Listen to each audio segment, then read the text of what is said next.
ఎందుకు పెట్టారో వాళ్ళని అడగండి. కోడిగుడ్డుని అడగండి ఒకసారి. ఎందుకు బకాయిలు పెట్టిపోయినాడు? 3,000 కోట్ల రూపాయలు మేము కట్టాల్సిన అవసరం, కడతాం, టైం పడుతుంది. ఇంకా ముందర ఇయర్ రెగ్యులరైజ్ చేయాలి, బకాయిలు కూడా ఫేజ్డ్ మేనర్గా మేము చెల్లిస్తాం. ఓకేమా?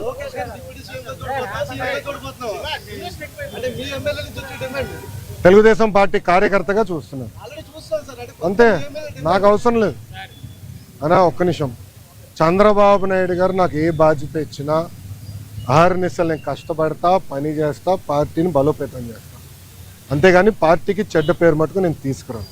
మీరు చూశారు, పాదయాత్రకి వెళ్ళా, నా వల్ల పార్టీకి ఏనాడు ఒక ఇబ్బంది కలగదు. నేను ఒక క్రమశిక్షణతో పార్టీ నాకు ఇచ్చిన ప్రతి బాధ్యత నేను నెరవేరుస్తాను, కట్టుబడి ఉన్నా. కొత్త కమిటీల్లో నేను కూడా ఒక చర్చ చేస్తున్నా, రేపు పాలిట్ బ్యూరోలో డిస్కస్ చేస్తున్నా. ఒక వ్యక్తి ఒక పదవిలో 3 టర్ముల కన్నా ఎక్కువ ఉండకూడదు నేను వ్యక్తిగతంగా నమ్ముతాను. అది నా వ్యక్తిగత అభిప్రాయం, పార్టీ అభిప్రాయం కాదు, నాయకుల అభిప్రాయం కాదు, నా అభిప్రాయం, లోకేష్గా నా అభిప్రాయం. నేను కూడా ఈసారి నేషనల్ జనరల్ సెక్రటరీగా ఉండకూడదని నేను భావిస్తాను. ఎందుకంటే 3 టర్ములు నేను అక్కడనే ఉంటున్నాను, వేరే వాళ్ళు కూడా అవకాశం రావాలి. గ్రామ పార్టీ నుంచి పార్టీలో మూవ్మెంట్ పాలిట్ బ్యూరో వరకు రావాలనేది నా లక్ష్యం, నా ఆలోచన. రైట్ ఆర్ రాంగ్ అది పెద్దలు నిర్ణయిస్తారు, నా ఆలోచన అది. అందుకే ఈసారి నేను కానీ రాము కానీ, మళ్ళీ రాము అంటే ఏడుస్తారు వైకాపా వాళ్ళు. ఎందుకు ఏడుస్తారు నాకు తెలీదు. రాము ఏమో నన్ను అన్నంటాడు, నేనేమో రాము అంటాను, ఇద్దరే. సో రాము కూడా మొన్న రాము నేను కూడా మాడుకున్నాం, దావోస్లో కూడా లంచ్ చేస్తుంటే మేము మాడుకున్నాం. సో రాము కూడా ఏదన్నా నేను కూడా వేరే దానికి వెళ్దాం, వేరే వాళ్ళకి అవకాశం ఇద్దాం, పార్టీలో మూవ్మెంట్ రావాలని మేము అనుకుంటాం. ఓకే ఓకేమ్మా, థ్యాంక్ యూ.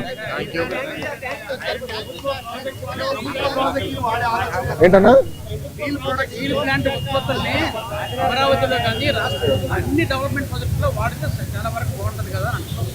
అన్న కరెక్ట్ అన్నా, కానీ దానికి ఏమవుతుందంటే అది లీగలీ బైండింగ్ ఆపవచ్చు, అది ప్రాబ్లం. అంటే రేపు ఇప్పుడు ఓపెన్ మార్కెట్ ఉన్నప్పుడు ఏమవుతుందంటే, రేపు ఎవరన్నా కోర్టుకు వెళ్ళి ఒకటి కేసు ఇస్తాడు, ఇంకో వాళ్ళు ₹1 తక్కువ ఇస్తున్నారంటే ఫినిష్డ్, అడిగే వాళ్ళు గొడవలు అవుతుంది. ఆ ప్రాబ్లమ్స్ ఉన్నాయి, అది కూడా డిస్కస్ చేసాము. అది టెండర్ ప్రాసెస్ ఫాలో అయిపోతే మనం అందరూ ఇబ్బంది పడతాం. ఓకేనా, హ్యాపీనా? All question answer. సాక్షి రాలా, నెక్స్ట్ టైం పట్టుకురండి, నెక్స్ట్ టైం పట్టుకురండి సాక్షిని. నేను ఎక్కడనే ఉన్నా కదా, ఏం మరో సాక్షి TV9 రాలా? వచ్చాడు, TV9 వచ్చాడు, రెడీగా ఉన్నాడు. Okay boss, thank you sir, జై హింద్.